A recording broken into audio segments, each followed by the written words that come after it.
Hi everybody, my name is Amanda. I'm from Central Library, and today we are going to be reading a book called Not Quite Narwhal. It is written by Jessie, Sima, and we're going to be reading it with permission from Simon and Schuster.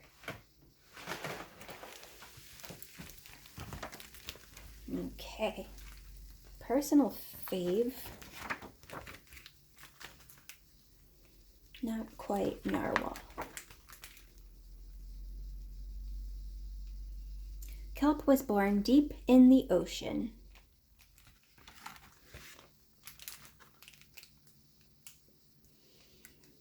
He knew early on that he was different from other narwhals. His tusk wasn't as long as everyone else's. He had different tastes in food, and he wasn't a very good swimmer.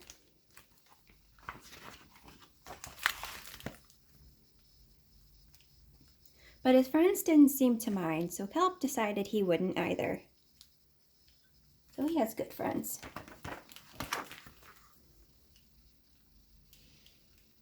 That is until he was swept away by a strong current. I wish I were a better swimmer.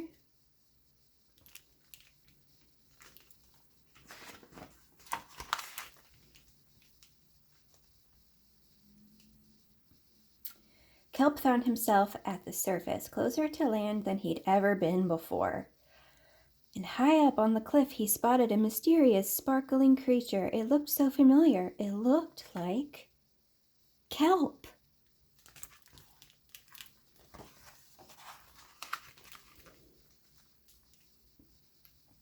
Kelp swam toward land as fast as he could, which wasn't very fast at all, hoping that he could catch up with the creature that looked just like him.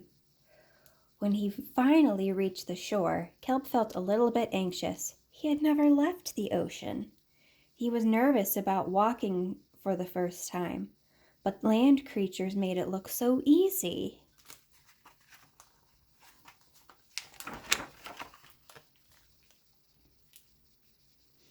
It wasn't. But eventually he got the hang of it.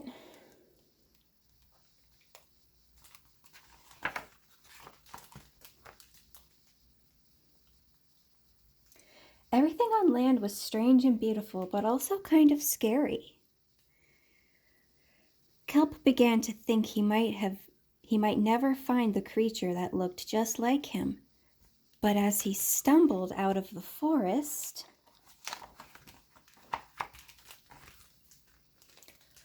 land narwhals actually were unicorns, and by the looks of it, so were you.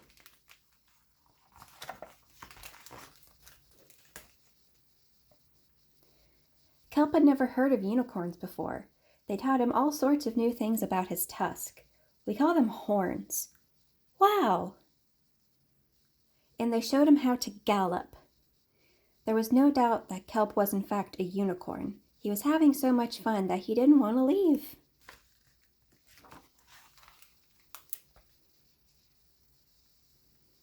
But then he remembered all of his friends under the sea. Kelp missed them terribly, so he said goodbye to the unicorns and returned to the ocean. Come back soon.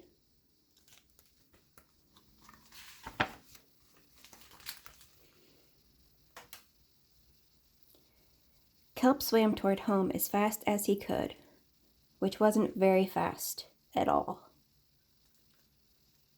hoping that narwhals would still like him now that he was a unicorn. When he finally arrived, Kelp had butterflies in his stomach. Welcome home, Kelp! And they're so happy he's back. Kelp took a deep breath and told his friends his news. Turns out I'm not a narwhal. Of course you're not. I'm a unicorn. We all knew that. They took it quite well.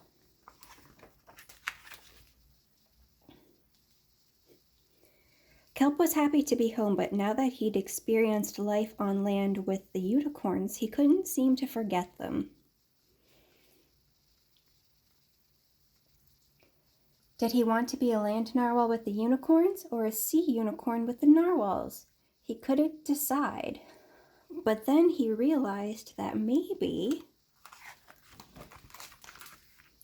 just maybe,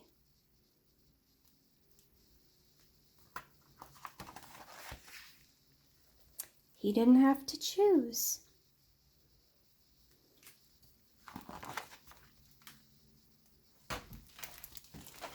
And that's the end.